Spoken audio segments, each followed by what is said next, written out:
The heat in Santa Cruz County was a living thing. It settled over the land in 1887 like a vulture, patient and heavy, waiting for the last twitch of life to cease. For Jack Hollis, that life was his cattle and the trickle of water at Arroyo del Cobre that kept them, and him, from turning to dust. He stood on the cracked lip of the creek bed, the red earth beneath his worn boots the color of a fresh wound. The sun hammered his hat, and the air he breathed was hot enough to bake bread. 30-some years had weathered him more than the land itself. His face was a map of long trails and longer nights, creased around the eyes from squinting into 1,000 unforgiving suns. He had scouted for the railroad, seen the country change, and all he had to show for it was a half-ruined ranch and a thirst that was more than just physical. It was a thirst for redemption, a constant ache in his soul for a mistake that was not his, but his brother's, a mail coach robbery, a shadow that clung to the Hollis name like a second skin, keeping his small herd alive, protecting this last seep of water, felt like the only penance he could offer. He looked toward the shimmering horizon, where the skeletal arms of saguaros reached for a pitiless sky. The well-diggers he had hired had not sent word in 2 days. It was time to ride out toward Rattler Pass and see if they had hit water or just more rock. He took a sip from his canteen. The water was warm, but it was hope. In Dry Creek, hope was the rarest commodity of all. Miles away, inside the lurching belly of a Concord stagecoach, Mercy Whitcomb tried to read a verse of scripture, but the words swam before her eyes. The carriage bounced and swayed, tossing her against the hard leather seat. She was the sole passenger, outside. The world was a blur of red dust and thorny brush, a landscape so alien and hostile it felt like the surface of a different star. She was a minister's adopted daughter, raised on charity and good manners in a green, gentle corner of the East, unmarried and respectable. She clutched her valise as if it were the only piece of her old life she had left. She was bound for Dry Creek to serve as a governess for a banker's children, a position secured by a letter of recommendation from her late father's friend. The promise of independence was a bright, fragile thing in her heart. Yet, a knot of apprehension tightened in her stomach. The customs of the frontier, she had been warned, were not the customs she knew. A woman's reputation was a delicate glass, easily shattered. She was kind, but not fragile, devout, but not blind. She had a spine made of good Pennsylvania steel, but she feared it might not be strong enough for this raw, wild place. The heat pressed in through the coach windows, suffocating and strange. The stagecoach slowed, the driver's curses muffled by the creak of the wheels and the jingle of the harness. They were entering Rattler Pass, a narrow choke of rock and shadow that offered the only respite from the direct sun. Mercy peered out the window. The canyon walls rose steeply, the color of rust and dried blood. It was quiet, too quiet. The quiet broke with the crack of a rifle. It was a sharp, definitive sound that split the air. The driver gave a choked cry and slumped forward. The reins went slack. The lead horses screamed, rearing in panic, and the coach jolted violently, tipping onto 2 wheels. Mercy was thrown across the cabin, her head striking the far wall. Books and belongings scattered around her. The world spun into a terrifying cacophony of splintering wood, panicked whinnies, and another gunshot that ripped through the roof of the coach. Jack Hollis heard the first shot as he crested a low rise. He was still a mile from the pass, but the sound carried clean and deadly in the dry air. He spurred his horse, his mind racing. Not bandits, not here, not again. The memory of his brother, young and foolish, rose like a ghost. He urged his mare faster, the animal's powerful legs eating up the rocky ground. He arrived to a scene of pure chaos. The stagecoach was wedged against a rock wall, one wheel shattered. The team of horses was a tangled mess of leather and terror. One was down, another kicking wildly. The driver was gone from his seat. A man with a dusty bandana over his face was trying to pry open the strongbox while another held a pistol aimed at the coach door. Jack did not shout. He did not hesitate. His rifle was in his hands before his horse had fully stopped. He was a part of the landscape, another dusty figure in a world of dust. He fired once. The man with the pistol grunted and fell, his gun skittering across the rocks. The other man spun around, his eyes wide with surprise above the bandana. He raised his own rifle, but Jack was already moving, sliding from his saddle, using his horse for cover. The world dissolved into smoke and noise. A bullet whined past Jack's ear. He saw the coach door swing open and a woman stumble out, her face pale, her bonnet askew.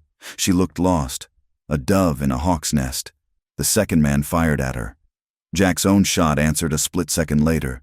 The man staggered back, clutching his shoulder, and then scrambled away, disappearing into the maze of rocks. Jack ran for the coach. The woman, Mercy, was on her knees, dazed. He grabbed her arm. "We have to go. Now." His voice was rough, urgent. Mercy looked up at him, her eyes wide with shock. She could not find her words. He pulled her to her feet. "Can you ride?" he demanded. She nodded numbly. He half dragged, half carried her toward his horse, his eyes constantly scanning the rocks above. The remaining ambushers could be anywhere. As he pulled her away from the wrecked coach, her valise, which had been knocked open in the crash, fell to the ground, its contents spilled into the dust. Among the scattered clothes and a worn Bible, a folded piece of parchment caught the light. It was old, covered in elegant, spidery script. Spanish. Jack saw the wax seal, the lines of a hand-drawn map. There was no time. He scooped it up with her other things, shoved it all back into the valise, and pushed it into her arms. He got her onto his mare, then swung up behind her.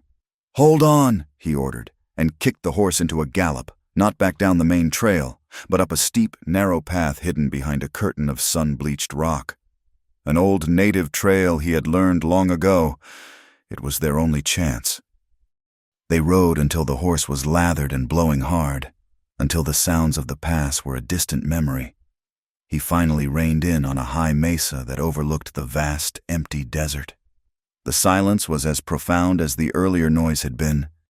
Jack dismounted, then reached up to help her down. Her legs were unsteady, and she leaned against the horse for a moment, her breathing ragged. "Are you hurt?" he asked.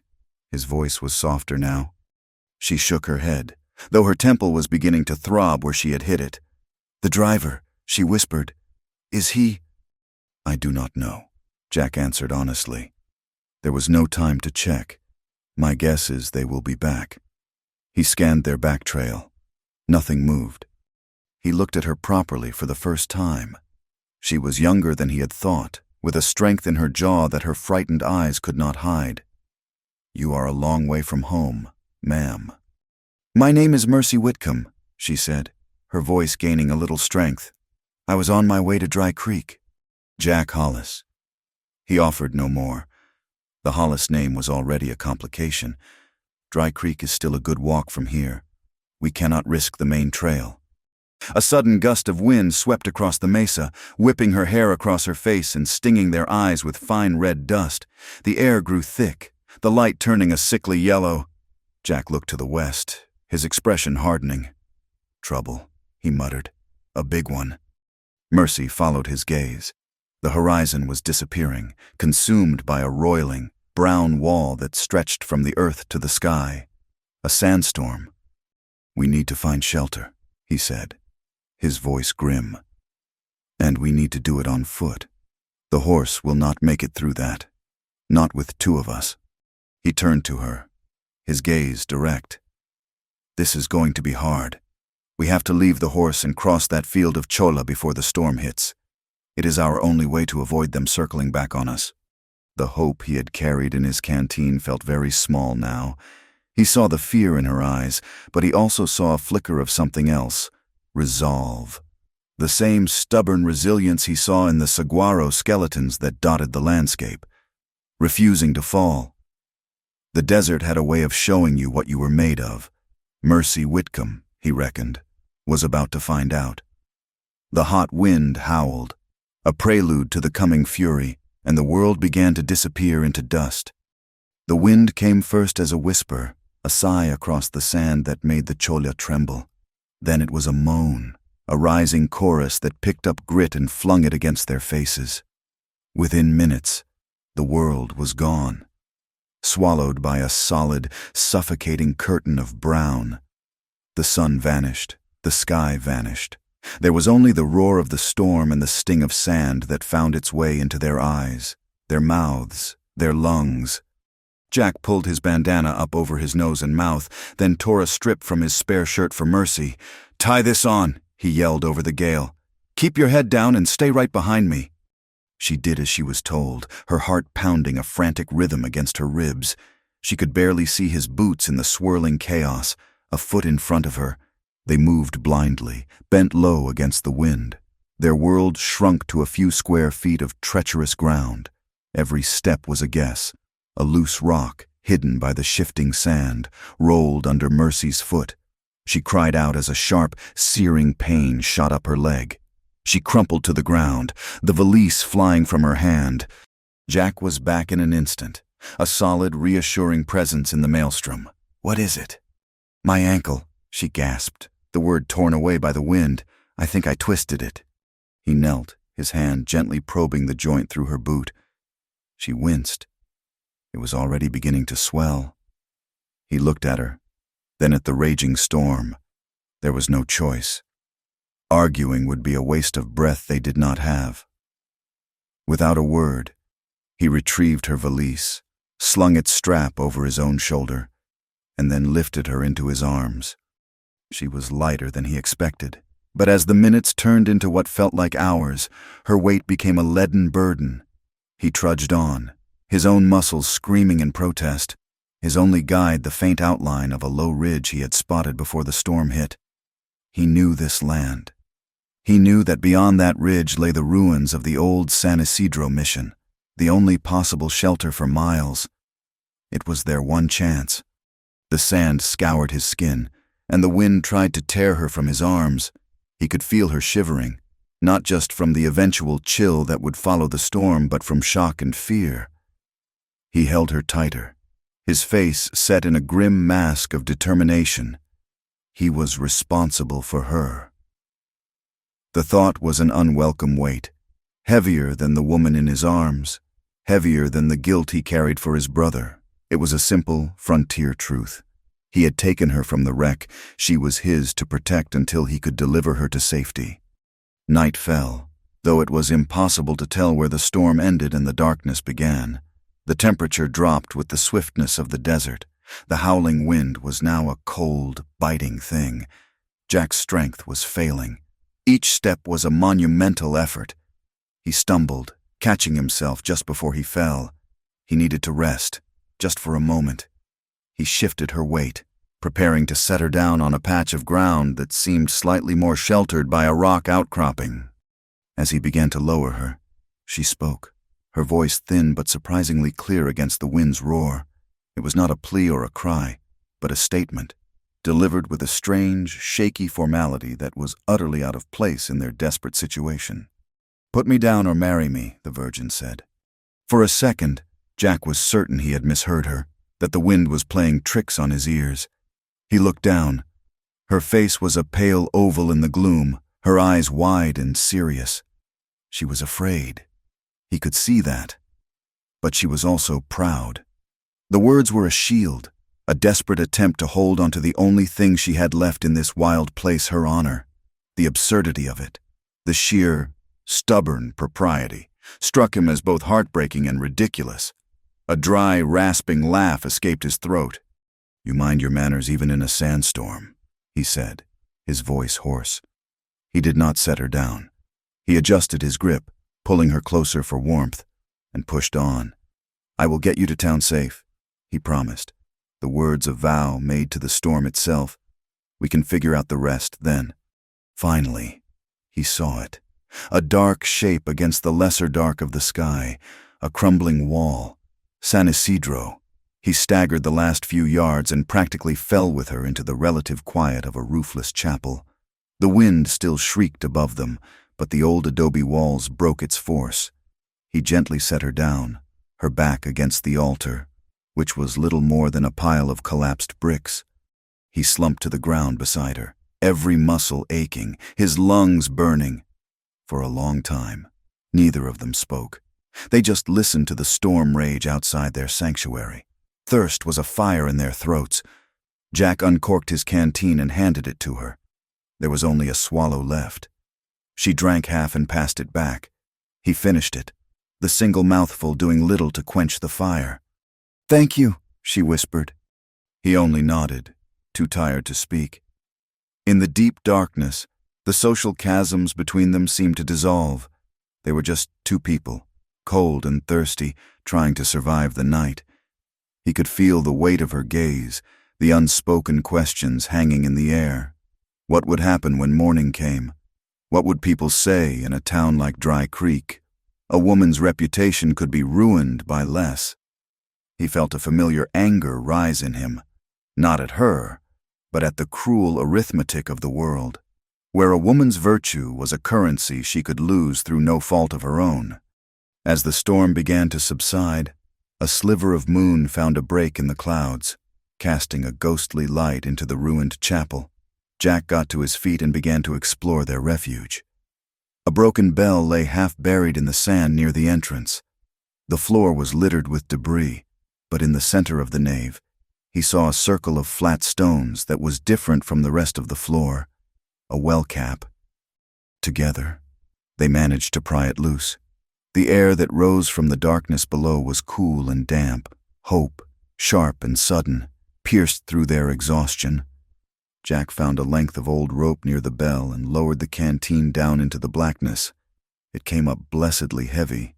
The water was musty and tasted of stone, but it was the sweetest liquid either of them had ever tasted.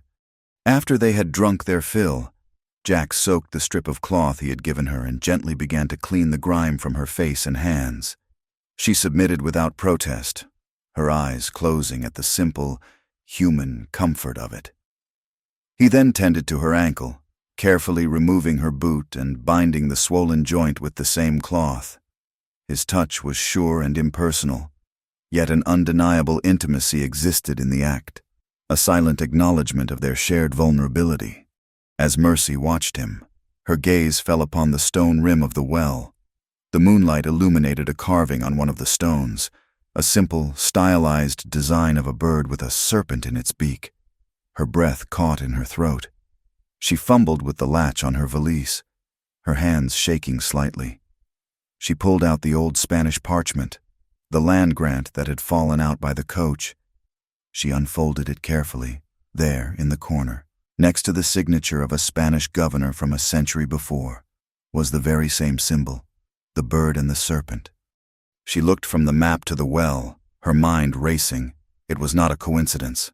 This place, this water, was connected to the document she carried, a document left to her by her adoptive father with the cryptic instruction that it might one day be her only true inheritance. Her thoughts were interrupted when Jack moved toward a small, sheltered alcove.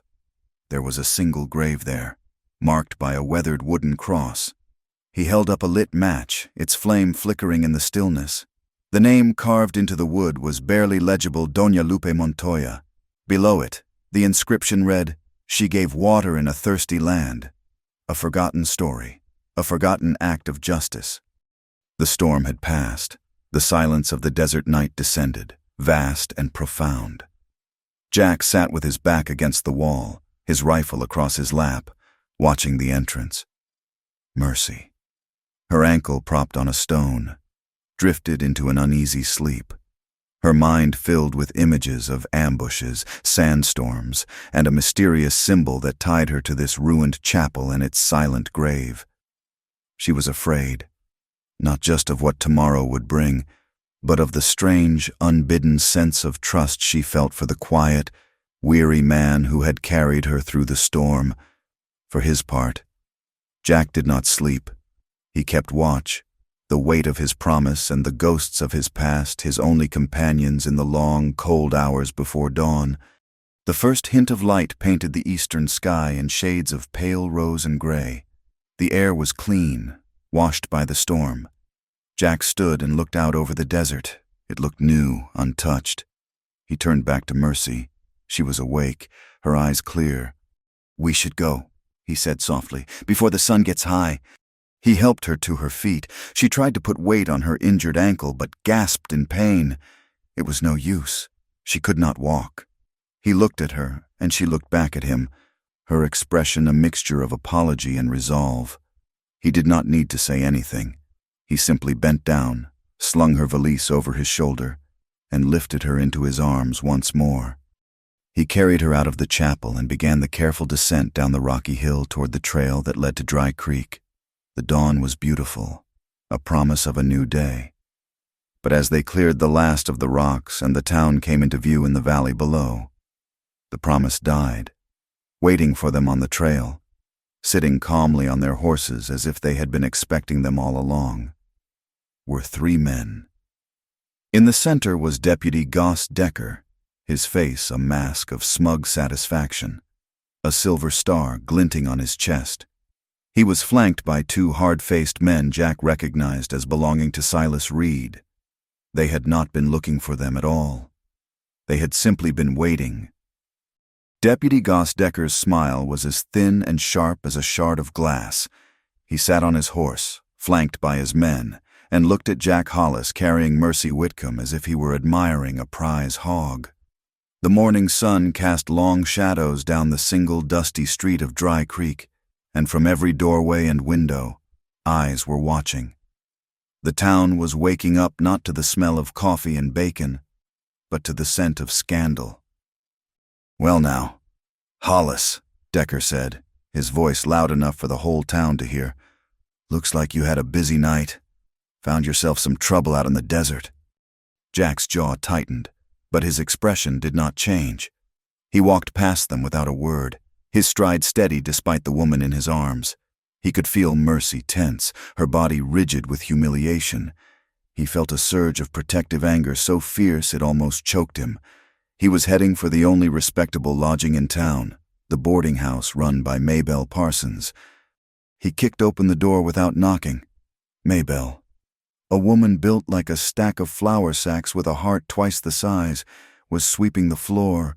She looked up, her broom frozen mid-swing, her mouth falling open. "Land sakes alive, Jack Hollis!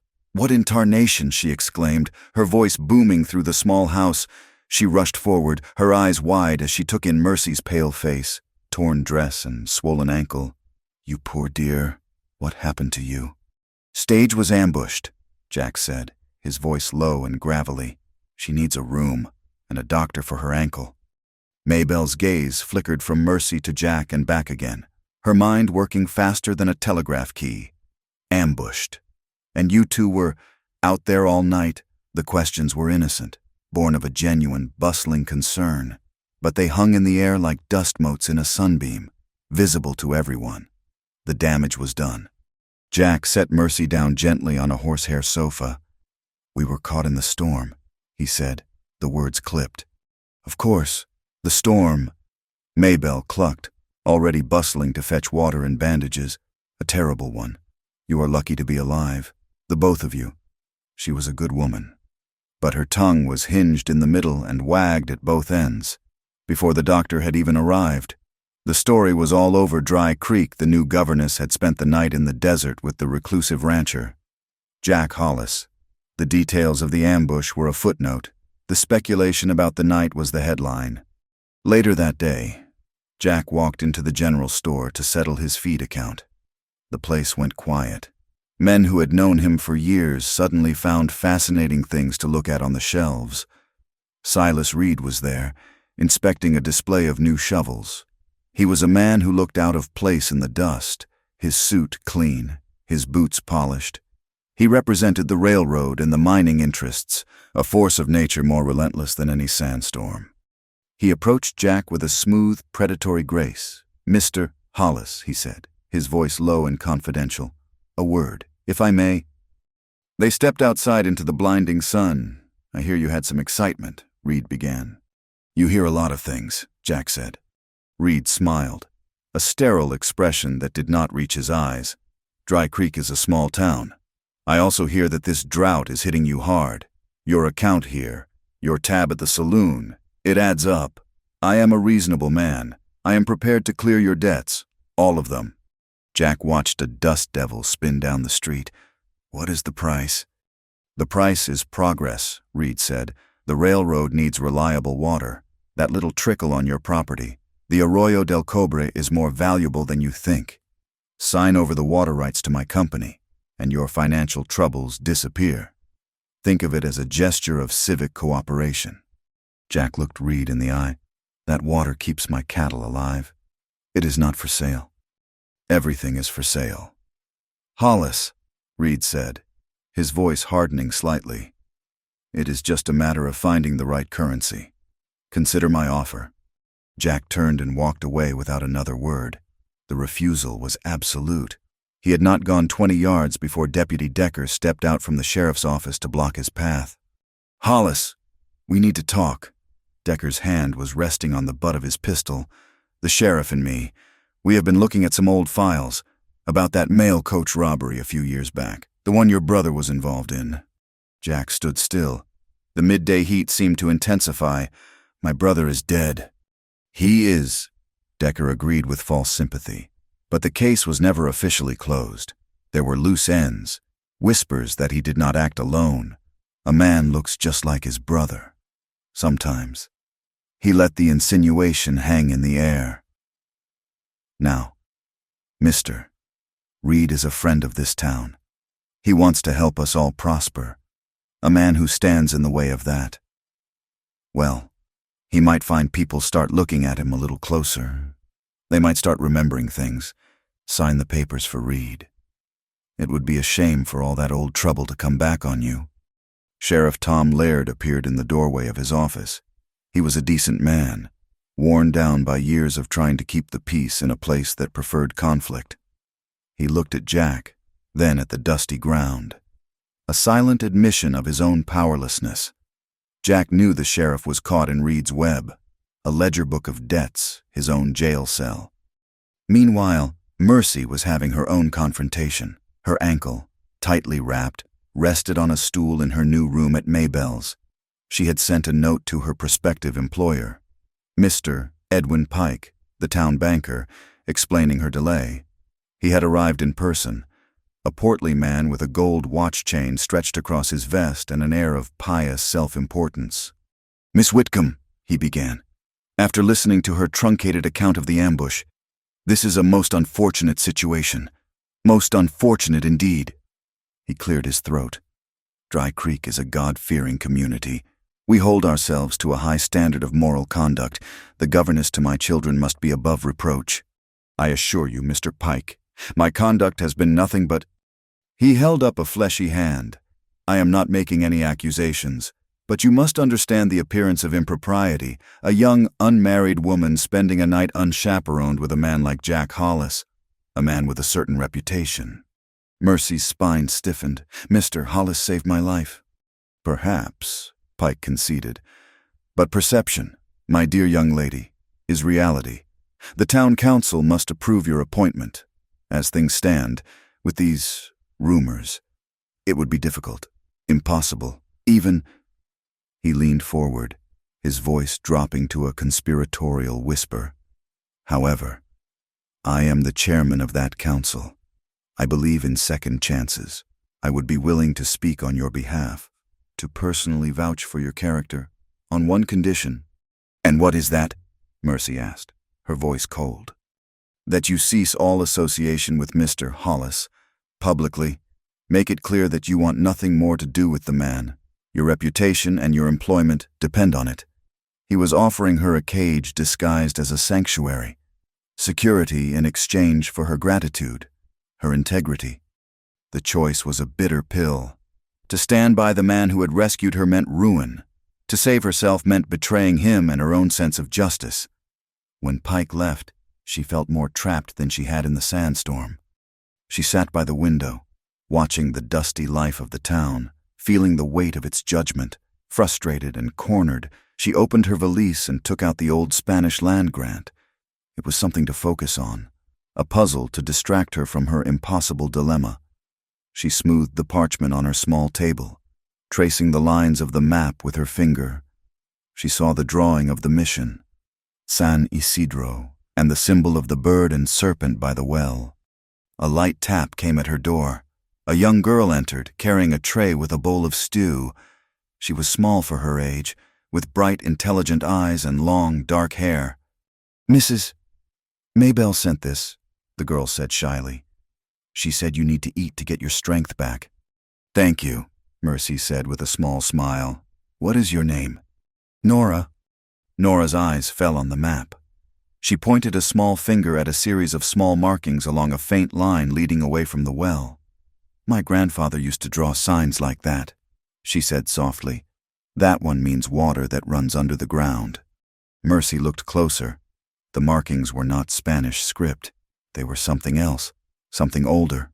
She looked at Nora, a flicker of excitement cutting through her despair. This map, this piece of forgotten history, might be more than just an inheritance. It might be a weapon. It might be the key to the water at San Isidro, the water that Silas Reed was so desperate to control. But she knew it was incomplete. A grant was one thing, a legal transfer of ownership was another. She would need to find the rest of the documents. That evening, the relative quiet of Dry Creek was shattered by the thunder of a galloping horse. A rider from the railroad camp reined his horse to a skidding halt in front of the sheriff's office, yelling about a robbery. The payroll coach, carrying the cash for the miners, had been hit. It happened less than 5 miles from town, near the mouth of Rattler Pass. A crowd gathered as Sheriff Laird and Deputy Decker prepared to ride out. Decker was in his element, barking orders, enjoying the attention. When they returned an hour later, he was holding something up for all to see. It was a dusty bandana, the kind any man might wear. "Found this at the scene," Decker announced to the assembled crowd. He walked slowly toward the general store, where Jack was standing on the porch, dropped by one of the robbers in his hurry. He held it up. On the corner of the dark blue cloth was a small, distinctive cross-stitch pattern, sewn with white thread. "Funny thing," Decker said, his eyes locking onto Jack's. "That stitching looks an awful lot like the kind your mother used to put on your brother's shirts." The accusation, sharp and venomous, struck home in the center of the silent, watchful town.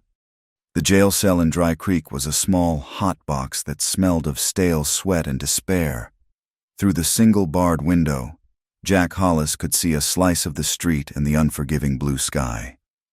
He was not a man given to panic, but he felt the walls closing in, built not of adobe brick but of lies and circumstance. The bandana, the stitched corner so like his mother's work, was a clever piece of theater. It was designed to turn the town against him, to isolate him, to make him desperate enough to sign away his water. He leaned his head back against the warm stone, the old guilt for his brother a familiar, bitter taste in his mouth. The scrape of a key in the outer door lock was followed by the heavy tread of Sheriff Laird and the much lighter, determined step of someone else. Mercy Whitcomb stood in the doorway of his cell, her chin held high, her gaze steady. She had a book in one hand and her old Spanish map in the other. There was no fear in her eyes now, only a cool, simmering anger that he found strangely beautiful. She did not speak to him at first. Her attention was fixed on the sheriff. "Sheriff Laird," she began, her voice crisp and clear, "this man is being held without a formal charge." Laird shifted his weight, unable to meet her gaze. "It is just for questioning, Miss Whitcomb, for his own protection, you might say." His own protection. Mercy's laugh was short and sharp, with no humor in it. Deputy Decker all but convicted him in the street. "I came to Dry Creek to teach this town's children how to read. It seems I must also teach its lawmen. The territorial statutes are quite clear that a man cannot be held indefinitely on the basis of a piece of cloth and a convenient memory." She unrolled the parchment map and laid it on the sheriff's cluttered desk. "Furthermore, I have reason to believe the recent troubles in this county are not about old robberies. They are about this, and the water it represents." Laird stared at the old document as if it were a coiled snake. "This is a legal land grant, Sheriff, recognized by treaty," Mercy continued, her voice ringing with newfound authority. "And I will not have the man who saved my life be used as a pawn in a game for its control. You will release him, or I will send a letter to the territorial judge in Tucson myself. I am told the mail coach runs twice a week, assuming it is not being robbed by employees of the railroad." The sheriff paled. The threat was not veiled. It was a direct challenge to his authority and his complicity. He looked from Mercy's resolute face to the silent man in the cell. He let out a long, weary sigh. "I will release him on his own recognizance, but he is not to leave town." After the sheriff had retreated, Mercy turned to Jack. He had watched the exchange in stunned silence. This was not the frightened woman he had carried through the storm. This was someone new, someone forged in the crucible of the last 2 days. "You did not have to do that," he said quietly. "Yes," she replied, her gaze unwavering. "I did. Injustice is a drought of the soul. Mr. Hollis, I find I am very thirsty for what is right." In the days that followed, Maybelle's boarding house became an unlikely classroom and legal office. Mercy, her ankle still healing, gathered a small group of children around her table, including the bright-eyed Nora, while she taught them their letters. She also had them study the strange markings on the map. It was Nora who finally saw the full picture, her small finger tracing a faint, almost invisible line. "It is a snake," she declared. "A water snake. It starts at the well at the old mission, and it crawls under the ground, all the way to your arroyo. Mr. Hollis." The truth of it struck Mercy with the force of a physical blow. The well at San Isidro was not an isolated source. It was the headwaters of a hidden underground stream that fed the very creek Silas Reed was trying to steal. Jack's small, struggling ranch sat atop the most valuable piece of land in the entire county. Reed did not just want the trickle of water in the creek bed. He wanted the entire, unseen river that lay beneath. Her newfound knowledge was dangerous. She knew she needed more than a theory. She needed proof, something to connect the ambush to Reed and Decker. The memory of the attack haunted her. She had seen the face of one of the men just for a second before he fired. There was something about him, a mark of some kind. She saw him 2 days later at the town market. He was one of Decker's men, a tall, slouching man with cruel eyes, buying tobacco, as he handed his coins to the shopkeeper. Mercy saw it, a puckered, ugly scar on the back of his right hand, shaped exactly like a small horseshoe. The memory clicked into place, sharp and clear. This was the man who had shot at her. She took a step toward him, her heart hammering. She did not know what she would say, but she had to do something. He saw her looking, and his eyes narrowed. He finished his transaction and walked toward her, his path deliberately cutting off her own. He stopped directly in front of her, so close she could smell the stale whiskey on his breath. "You lose something, ma'am?" he asked, his voice a low snarl. Mercy could not speak. Her throat was dry. He smiled, a chilling, predatory expression. "Best be careful what you go looking for in this town. Sometimes you find things you ain't prepared to handle." He brushed past her, his shoulder bumping hers hard enough to make her stumble. The threat was unmistakable. That night, Jack was released. He met Mercy on the porch of the boarding house as the sun bled orange and purple across the desert sky. The silence between them was different now, no longer awkward but filled with a shared understanding. Nora was right, she told him, her voice low. "The water runs from San Isidro to your land. I also saw one of the men from the ambush. He has a horseshoe scar on his hand." Jack's face was grim in the fading light.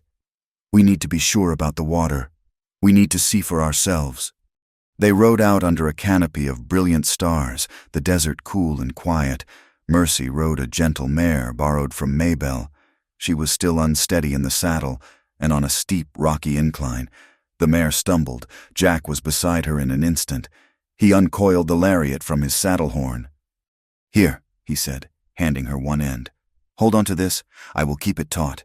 It will help you keep your balance." She took the rough rope, her fingers brushing his. The simple rope connected them, a tangible line of trust stretching through the darkness.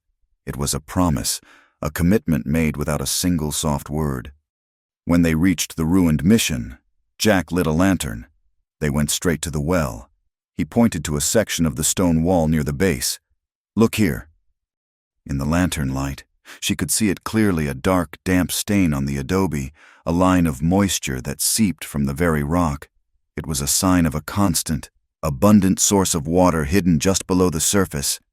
They had found their proof.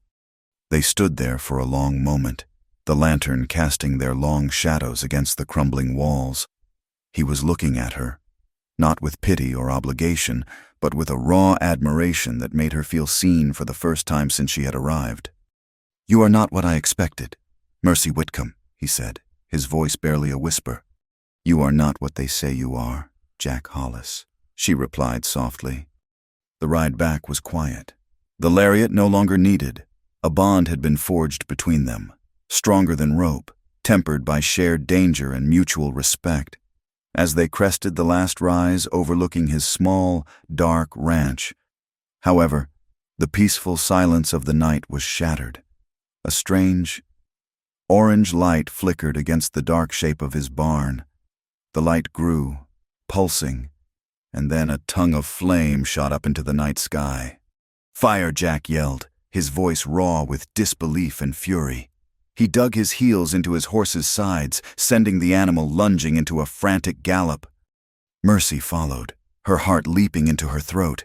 As they thundered toward the ranch, she saw a small figure silhouetted against the roaring blaze, standing frozen in the open doorway of the barn. It was Nora. She had been sleeping in the hayloft, a secret refuge the girl had shown her once.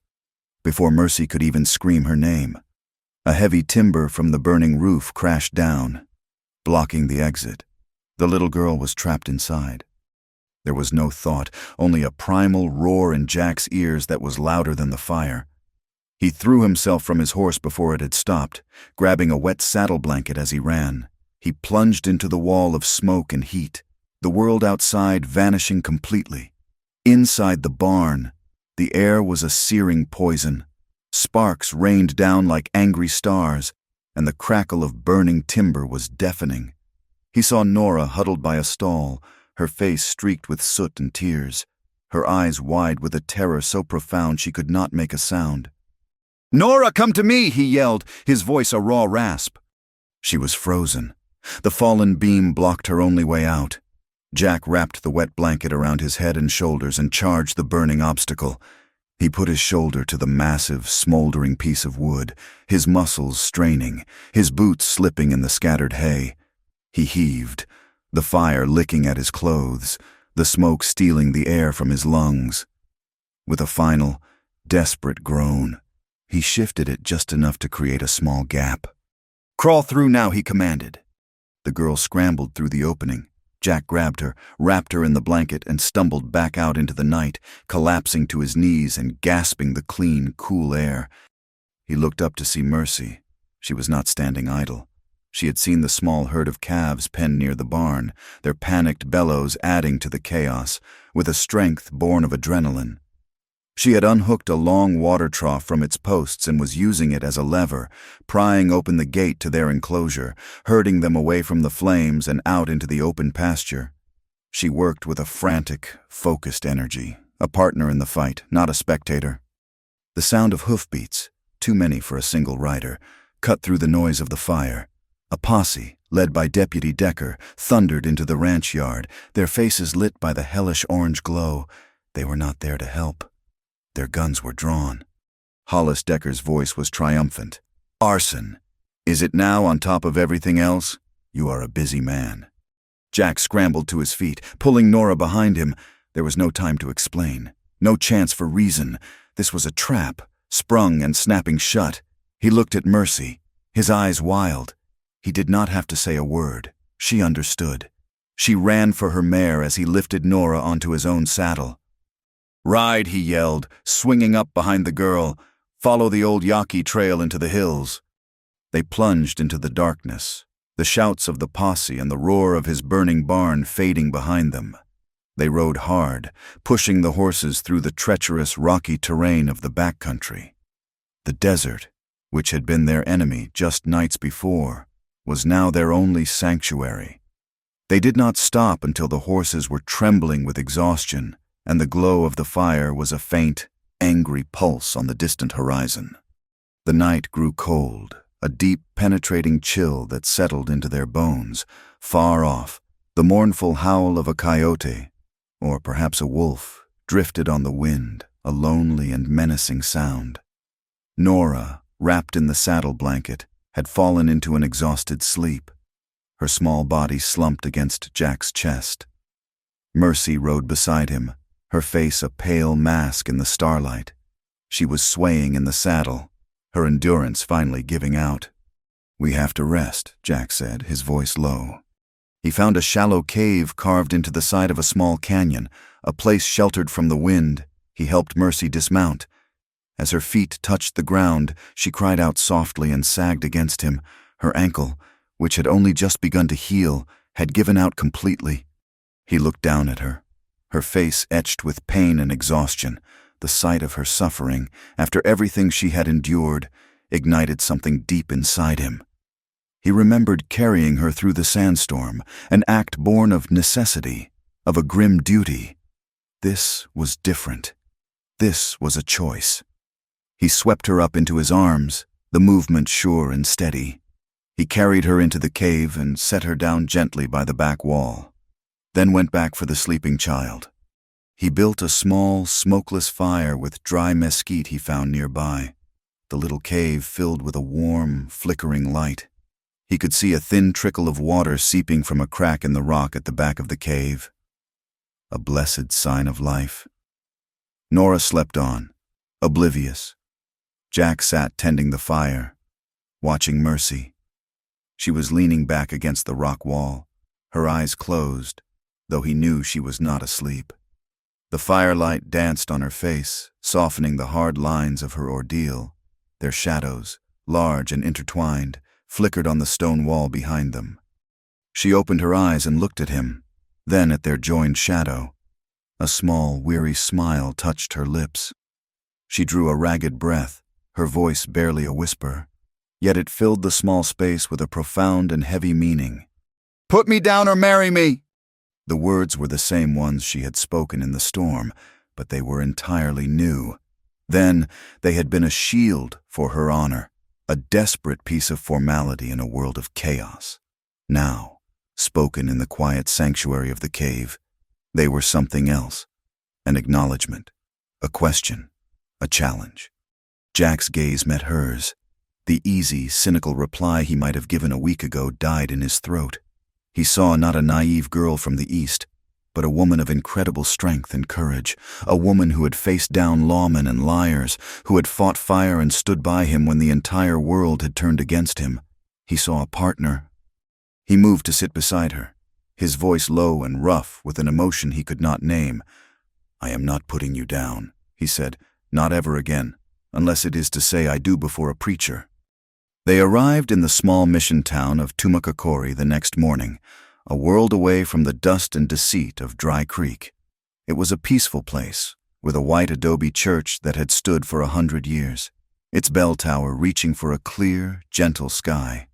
The priest, Father Ortega, was an old man with kind eyes that seemed to have seen all the sorrow and grace the world had to offer. He listened to their story without judgment, nodding slowly. When they were finished, he looked at Jack, then at Mercy. "Honor is a precious thing," he said, his voice soft. "But a partnership built on courage and truth is a sacrament in its own right. The law will see a marriage certificate. God will see the bond you have already forged." The ceremony took place in the cool, quiet chapel. There were no flowers, no guests. Nora was their only witness. Jack had traded his pocket knife for a thin, simple silver ring at the town's small trading post. His hands, usually so steady with a rope or a rifle, trembled as he slid it onto her finger. When the priest pronounced them man and wife, Jack leaned in and kissed her. It was not a kiss of passion, but of promise. It was brief, a little clumsy, and as real and true as the desert earth beneath their feet. Afterward, as they signed the parish register, Father Ortega unlocked a heavy wooden chest. When the old mission at San Isidro was abandoned, many of its records were brought here for safekeeping, he explained. He pulled out a sheaf of brittle, yellowed documents tied with a faded ribbon. He sorted through them until he found what he was looking for. "I believe this belongs with your land grant," he said, handing a single piece of parchment to Mercy. "It is a copy of the legal transfer, recorded by the priest at San Isidro. It deeds the land and all its water rights from the estate of Doña Lupe Montoya to her niece, who then sold it to an American surveyor. The surveyor's name is on your document." Mercy stared at the paper, her heart pounding. It was the missing link. The one piece of evidence that could prove her claim was legitimate. It was a miracle, a gift of Providence delivered in a dusty old church. But back in Dry Creek, Silas Reed was not dealing in miracles. A rider had brought him the news of the marriage registry in Tumacacori. He sat in the sheriff's office with Deputy Decker, a cold, controlled fury in his eyes. "A marriage," Reed said, the word a curse. "She is clever. This makes her a legal partner in his claim. It gives them standing in court." Decker spat a stream of tobacco juice into a nearby spittoon. "Court takes time. We ain't got time." "No," Reed agreed, his voice dangerously soft. "We do not. He has refused my offer. He has resisted your persuasion. Now he has fortified his legal position. The time for subtlety is over." He stood and walked to the window, looking out at the Arroyo del Cobre, a dry, dusty scar running through the parched land. "He wants to fight for that water. So we will fight him for it. On his own land." He turned to Decker, his eyes like chips of ice. "Take your men. Wait for him at the creek. Settle this. For good." The sky over Dry Creek had been a flat, brassy sheet for weeks, promising nothing but more heat. Then one afternoon in late July, the promise changed. The air grew heavy, thick with a metallic scent, the smell of rain on thirsty earth. Clouds the color of bruises piled up on the horizon, and a low, distant rumble echoed through the canyons. The monsoon had arrived. It came not as a gentle relief, but as a furious assault. Rain fell in solid, blinding sheets, turning the dusty street into a river of red mud. The dry arroyo, a scar on the land for months, became a raging, brown torrent in a matter of minutes. Upstream from the town, an earthen dam, hastily constructed by Silas Reed's men to divert what little water remained, groaned under the sudden pressure. Then, with a sound like a cannon shot, it broke. A wall of water, debris and mud surged down the canyon. It tore through the meager pastures of the small homesteads on the edge of town, sweeping away fences, chicken coops, and a dozen head of poor-quality cattle owned by families who had nothing else. When the deluge subsided, the dam was gone, and the blame had already been assigned. By nightfall, the story was set in stone. Jack Hollis, in a fit of vengeful spite, had dynamited Reed's dam, destroying the property of his innocent neighbors. But this time, Jack was not alone in the town's jail. Mercy Hollis, his wife, refused to be a victim of rumor and lies. She walked into Sheriff Laird's office the next morning, her marriage certificate and the Spanish land grants held in her hands like a shield and a sword. Father Ortega had ridden with them back to Dry Creek, his presence a quiet but powerful statement of support. "This is not a matter for a cell, Sheriff," Mercy declared, her voice steady and ringing with a new, hard-won confidence. "It is a matter for a judge." She turned the front room of Maybell's boarding house into a command center. By the light of a kerosene lamp, she spent her nights poring over a dusty book of territorial laws borrowed from the sheriff's office. She painstakingly translated the Spanish on the transfer document, her finger tracing the legal phrases that bound the water to the land, and the land to her. Sheriff Laird, under the weight of his own conscience and Mercy's relentless logic, found himself drawn into her efforts. He would stop by in the evenings, ostensibly to check on his prisoner's wife, but he would stay, answering her questions about legal precedents and courtroom procedures. "You have to file a formal petition with the circuit judge in Tucson," he explained one night, rubbing his tired eyes. "You will need affidavits, sworn statements." "Then we shall get them," Mercy said, dipping her pen in ink. "We have a statement from Father Ortega, and we have the documents themselves. We will build a case so strong that not even Silas Reed's money can tear it down." Laird looked at this woman, who had arrived in his town a frightened girl, and saw the makings of a fighter he had long ago forgotten how to be. While Mercy fought with paper and ink, Jack was fighting a different battle. He knew he had to find the man with the horseshoe scar. He was the key, the one person who could unravel the web Decker had woven. He convinced Laird to release him on the condition he stay close to town, under the cover of the frequent, violent thunderstorms. Jack searched the saloons and back alleys, listening to whispers, following trails of gossip that were as unreliable as the shifting desert sands. He found him not in a saloon, but trapped on a small island of rock in the middle of the raging arroyo. The man had been trying to cross when a flash flood, a secondary surge from the mountains, had caught him. His horse was gone, and he was clinging to a mesquite root as the water tore at him. It was the man who had threatened Mercy, the man who had likely set fire to his barn. Jack sat on his horse on the bank, the rain plastering his hair to his head, and watched him. He could ride away. He could let the river deliver its own justice. He thought of Mercy's face, her belief in what was right. He thought of Nora, safe for the moment at the boarding house. He took down his lariat. He swung the rope once, twice, and then let it fly. The loop settled over the man's head and shoulders. Jack dallied the rope around his saddle horn and backed his horse away from the crumbling bank, dragging the sputtering, terrified man out of the churning water.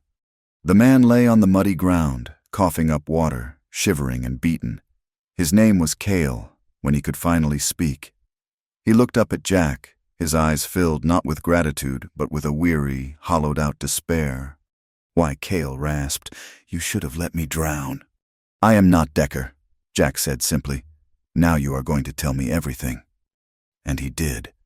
The story came out in a torrent, a confession washed clean by his near death. Decker had planned the mail coach robbery years ago, using Jack's young, impressionable brother as a pawn and then leaving him to be killed. Decker had kept a few pieces of the stolen mail as insurance. When Silas Reed arrived in Dry Creek, he bought Decker's loyalty, and with it, the power to blackmail Sheriff Laird, whose gambling debts Reed now owned. The bandana, the fire, the dynamited dam, it was all Decker's work, orchestrated by Reed to force Jack's hand. "He has got me trapped," Cale finished, his voice breaking. "My sister's boy is sick back in Texas. Reed sends him money for the doctor. If I talk, the money stops. The boy dies."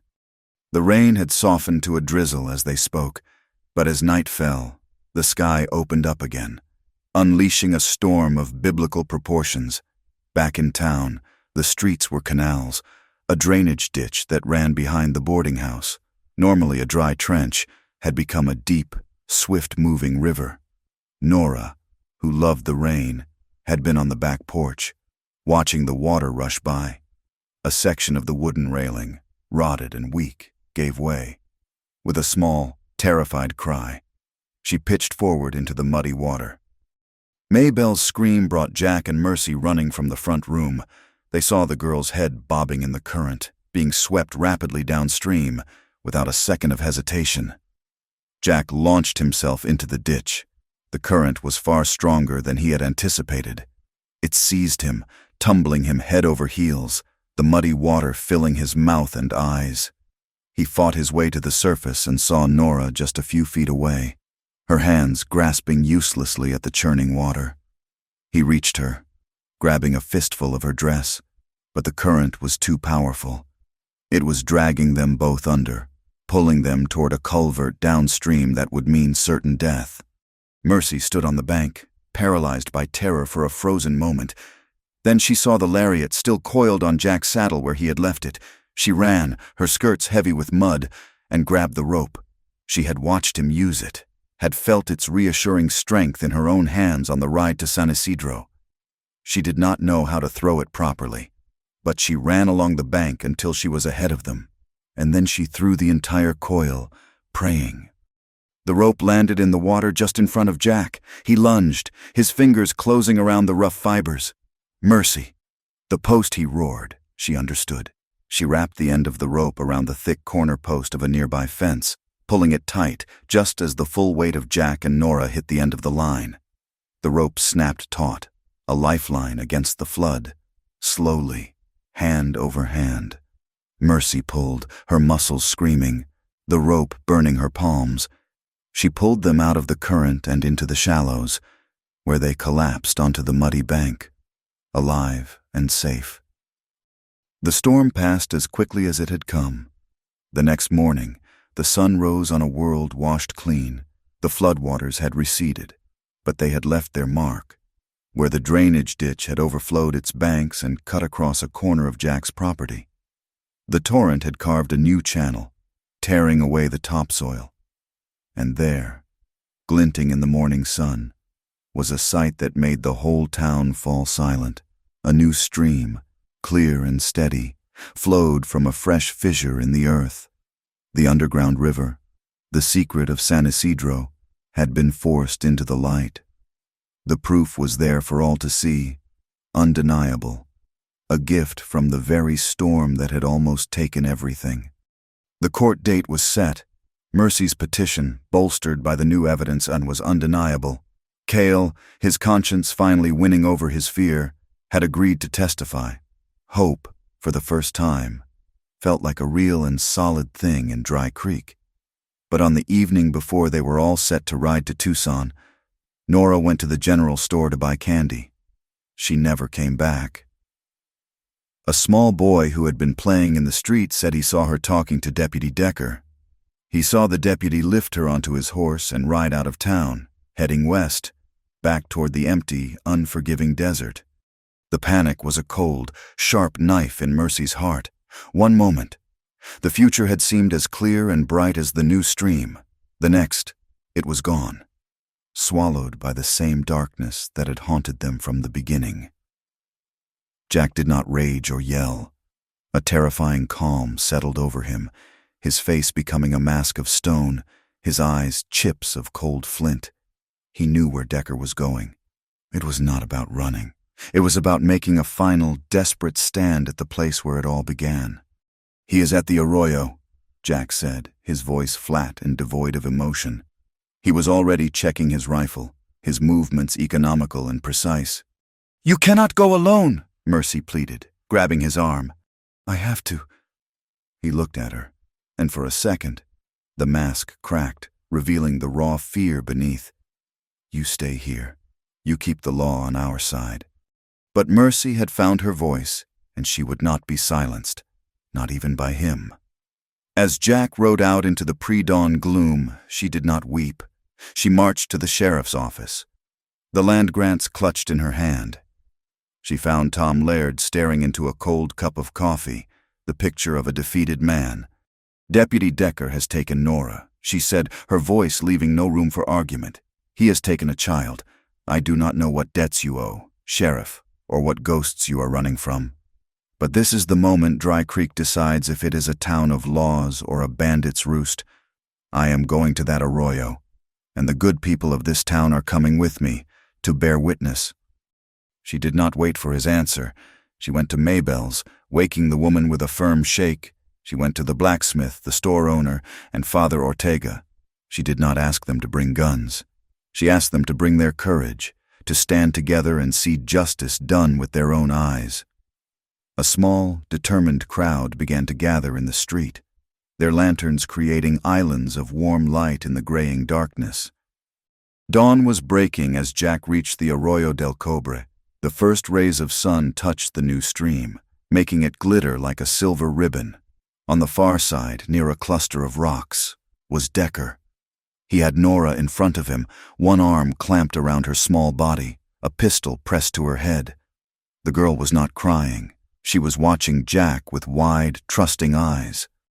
"That is far enough," Hollis Decker shouted, his voice cracking with desperation. "You and me, we are going to finish this, and then I am taking the girl and leaving. Nobody follows." Jack swung down from his horse, his rifle held loosely at his side. "Let the girl go. Decker, your fight is with me."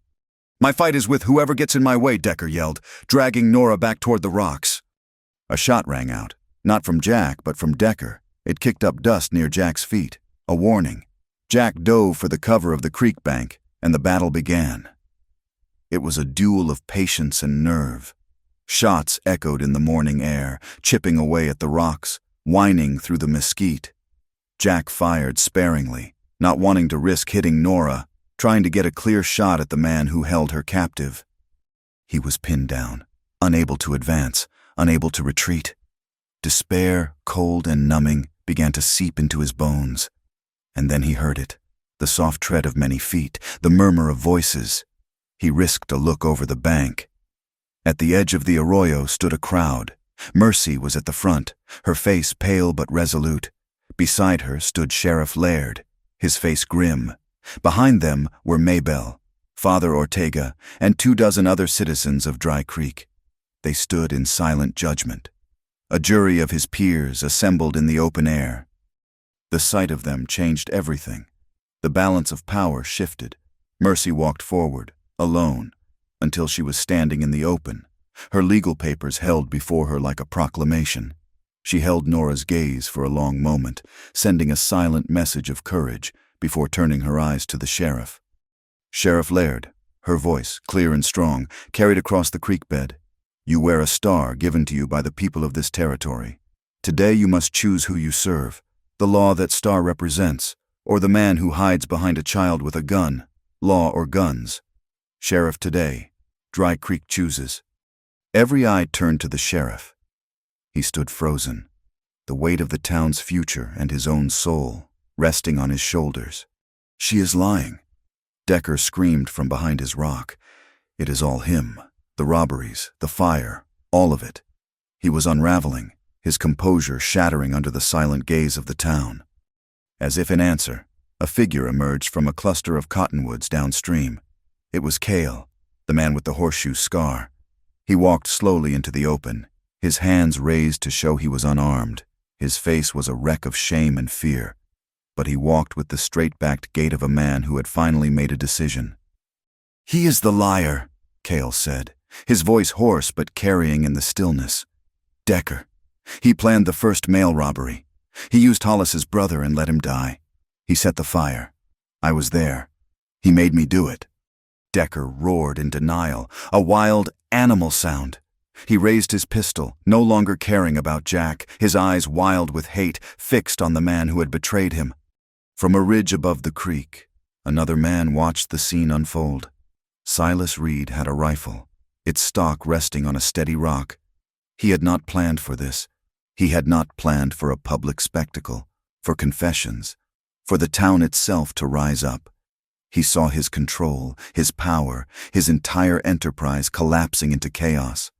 He raised the rifle, taking careful aim not at Jack, but at Cale, the witness who could bring everything crashing down. He never fired the shot. A single deafening gunshot exploded next to him, and his rifle was torn from his hands, its stock splintered.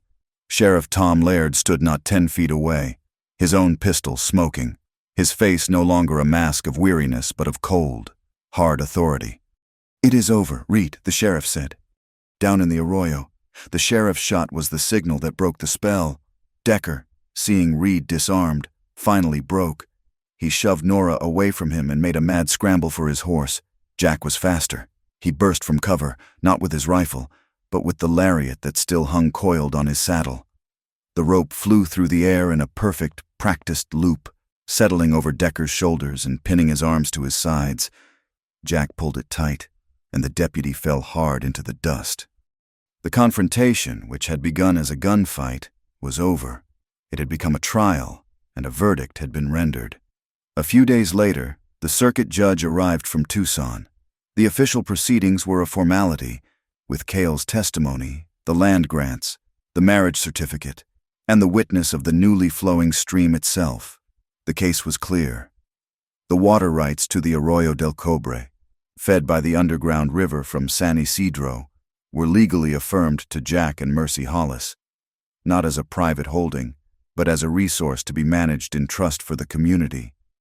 As Decker was led away in irons and Silas Reed was escorted to a wagon to face federal charges, a spontaneous cheer went up from the people of Dry Creek. The long drought of justice was over. In the quiet that followed, Jack stood with Mercy by the new creek. His lariat, which he had retrieved, was now coiled and hanging from a sturdy fence post, a silent testament to a promise fulfilled. The morning sun was warm on their faces, the light glinting off the water. "Wife," Jack said, the word still new and wonderful on his tongue, "we have water." Mercy slipped her hand into his, her fingers lacing with his own. She looked from the life-giving stream to the faces of her neighbors, talking and laughing together for the first time in months. "Yes," she said softly, "and we have a voice." The weeks that followed the confrontation at the arroyo were like a long, slow drink of cool water after a lifetime of thirst. The change in Dry Creek was palpable. The air, once thick with suspicion and fear, now seemed lighter, filled with the murmur of construction and the laughter of children playing in the steady, life-giving stream. The water itself became the town's new center. It was no longer a source of conflict but a shared blessing, a testament to what they had endured and overcome together. Mercy, with the help of a contrite Sheriff Laird, drafted the Arroyo del Cobre Compact. It was a simple document, written not in the convoluted language of lawyers but in the plain, honest prose of a schoolteacher. It guaranteed a fair share of water for every family, with the railroad given an allotment no greater than any other homesteader. It established a community board to oversee its use and settle disputes. At a town meeting held in the open air, with the sound of the new creek bubbling nearby, every landowner signed their name to it. When Sheriff Laird affixed his official seal, it was not just a legal act, but a baptism, washing away the last stains of Reed's and Decker's corruption. With the town's future secured by water, Mercy turned her attention to its soul. A small one-room schoolhouse was built not far from the creek, constructed with lumber and labor donated by the very people who had once whispered about her. It was a simple, sturdy building, and its windows opened to the west, catching the afternoon sun and the sound of the wind in the newly planted cottonwoods. The school became the heart of the new Dry Creek. Inside, Mercy taught reading, writing, and arithmetic. Her students ranged from young children who had never held a book to old ranchers who wanted to learn to sign their own names. Outside, in a makeshift corral, Jack Hollis became an unlikely teacher himself. He taught the older children how to ride with a firm but gentle hand, how to read the landscape, and how to throw a rope with a flick of the wrist. He taught them the practical poetry of survival, the language of the land he knew so well, and at the head of both classes, indoors and out, was Nora. She was the first to arrive each morning and the last to leave, her quick mind soaking up Mercy's letters and Jack's lessons with equal enthusiasm. She was their little class president, their shared daughter, the living symbol of the family they were building. The shadows that had clung to them for so long began to recede. The official exoneration of Jack's brother in the old mail robbery was a quiet affair, a formal correction in a distant ledger, but for Jack, it was the lifting of a mountain. The guilt he had carried for his brother's mistake, a burden that had stooped his shoulders and isolated him from the world, was finally gone. He began to stand a little taller, to meet the eyes of his neighbors, to offer a quiet smile instead of a wary nod. He was no longer Jack Hollis the recluse, the man with a past. He was Jack Hollis, the man who had saved Nora, the man who taught their children how to be strong and capable in a hard country. For Mercy, the change was just as profound. She walked through the town with her head held high, the whispers of gossip replaced by words of respect and admiration. She had faced down shame and won, not by denying her circumstances but by defining herself through her actions. She was no longer just the minister's daughter, the unmarried governess. She was Mercy Hollis, the woman who had brought the law to Dry Creek, the woman who had brought them water. Her reputation was no longer a fragile glass object to be protected, but a solid thing she had forged herself, made of steel and scripture and an unshakable belief in what was right. Their love story was not written in grand declarations or passionate embraces. It was written in the quiet, everyday poetry of a shared life. It was in the way Jack would come to the schoolhouse at the end of the day and wordlessly take the heavy bucket of water from her hands. It was in the way she would save him the last piece of cornbread at supper, knowing it was his favorite.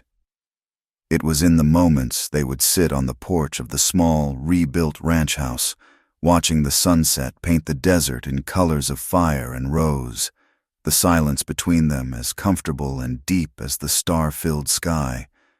At the town's first harvest festival, held to celebrate their newfound prosperity, a traveling fiddler played a lively tune. Men grabbed their wives and sweethearts, spinning them around in the lantern light. Jack stood at the edge of the crowd, awkward and stiff, a man more comfortable with the solitude of the range than the press of a celebration. Mercy came to him and took his hand. "Will you dance with me, Mr. Hollis?" she asked, a playful glint in her eye. He was clumsy, his boots too heavy, his rhythm uncertain. He stepped on her toes twice, but he held her, his hand firm and warm in the small of her back, and she leaned into him, her head resting on his shoulder, and they moved together in a stumbling, imperfect circle that was more beautiful than any polished waltz. In that moment, surrounded by the community they had helped to heal, they were simply a man and a woman, husband and wife, finding their footing in a new world they had built together. One clear, cool morning, they walked down to the creek, carrying a small sapling. It was a cottonwood, a tree of the desert, known for its resilience and its love of water. Together, they dug a hole in the rich, damp earth. Jack lowered the young tree's roots into the ground, and Mercy packed the soil firmly around its base. They gave it its first drink from a bucket of creek water. It was a small, quiet ceremony, a vow made not with words, but with their hands in the earth. It was a promise to the future, a commitment to this land, to this town, and to each other. They knew that for years to come, its leaves would rustle in the breeze, a constant, gentle music, the sound of life and hope taking root. Years passed. Dry Creek did not become a big town, but it became a good one. It was a place known for its fair-minded people, its fine school, and the clear, sweet water that ran through its heart. Travelers who stopped there would often visit the schoolhouse by the stream, and if they looked up, they would see 3 names, carved by a loving hand into the main ceiling beam, the foundational timber that held the whole structure up: Jack Hollis, Mercy Whitcomb Hollis, Nora. It was a quiet testament to the truth they had all learned in that hard, beautiful land. In the West, family was not always a matter of blood. Sometimes, it was a matter of choice, of courage, and of the simple, life-giving grace you find when you stand for something and someone other than yourself. Thank you so much for listening to our story. We would love for you to comment where you are listening from so we can all connect and share our thoughts. And please subscribe to our channel Wild West Night, like the video, and support us further by pressing the hype button so this story can be heard by more people.